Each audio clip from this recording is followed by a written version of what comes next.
ကာရစ်ဘီယံပင်လယ်ပြင်နှင့်ပစိဖိတ်သမုဒ္ဒရာတို့၌မကြာသေးမီကပြုလုပ်ခဲ့သောအမေရိကန်၏လေကြောင်းတိုက်ခိုက်မှုများကိုမက္ကဆီကိုသမ္မတကလော်ဒီယာရှိန်းဘောင်းကကန့်ကွက်လိုက်သည်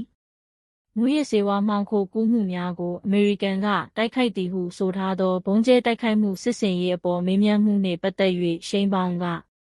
ကျမတို့လုံးဝလက်မခံပါဘူးနိုင်ငံတကာရေပြင်မှာတရားမဝင်မူးယစ်ဆေးဝါးဒါမှမဟုတ်လက်နက်သယ်ယူပို့ဆောင်မှုဆွဆွဲချက်တွေကိုကင်တွယ်တဲ့အခါလှုံ့ဆော်ရမယ့်နိုင်ငံတကာဥပဒေတွေရှိပါတယ်။ကျမတို့ဒီအတွက်အမေရိကန်အစိုးရကိုပါထုတ်ပြန်အသိပေးထားပါတယ်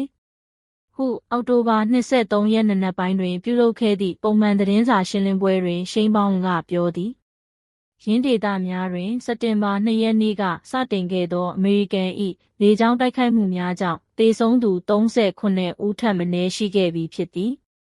သမ္မတရှိန်းဘောင်းသည်ဤနိုင်ငံကိုထိန်းချုပ်မှုမရှိကြောင်းအောက်တိုဘာ23ရက်နောက်ပိုင်းမူးယစ်ဆေးဝါးနှိမ်နင်းရေးလှုပ်ရှားမှုဆွေးနွေးပွဲတစ်ခု၌သမ္မတဒေါ်နယ်ထရန့်ကပြောဆိုခဲ့သည်မက္ကဆီကိုနိုင်ငံကို cartels မူးယစ်ဆေးဝါးဂိုဏ်းတွေအုပ်ချုပ်နေတာပါဟုထရန့်ကပြောသည်သမ္မတအပေါ်မှာကျွန်တော်အလွန်လေးစားမှုရှိပါတယ်အလွန်ထူးချွန်တဲ့အမျိုးသမီးတဦးလို့ကျွန်တော်ထင်ပါတယ်သူဟာအလွန်ရဲရင့်တဲ့အမျိုးသမီးတဦးပါဒါပေမဲ့မက္ကဆီကိုကိုကာတိုတွေကအုပ်ချုပ်နေပြီးအဲ့ဒီအခြေအနေကနေကျွန်တော်တို့ကိုကာကွယ်ရပါလိမ့်မယ်ဟုရင်းကပြောကြားခဲ့သည်ထရန့်ကရှိန်းဘောင်းနှင့်ခိုင်မာသောဆက်ဆံရေးကိုအတိအမှတ်ပြုတော်လဲမက္ကဆီကိုအစိုးရသည်လိုအပ်ချက်များပြည့်မီအောင်မလုပ်နိုင်ခဲ့ဟုအပြစ်တင်ခဲ့သည်မက္ကဆီကိုဟာနယ်စပ်လုံခြုံရေးမှာကျွန်တော်ကိုကူညီနေခဲ့ပေမဲ့မက္ကဆီကိုလှုပ်ဆောင်ခဲ့တာတွေကမလုံလောက်သေးပါဘူးမက္ကဆီကိုဟာမြောက်အမေရိကတစ်ခုလုံးကိုမူးယစ်ဆေးဝါးမှောင်ခိုကူးရာနေရာအဖြစ်ပြောင်းလဲပစ်ဖို့စ조사နေတဲ့မူးယစ်ဆေးဝါးဂိုဏ်းတွေကိုခုထိမတားဆီးနိုင်သေးပါဘူးဟုပြောသည်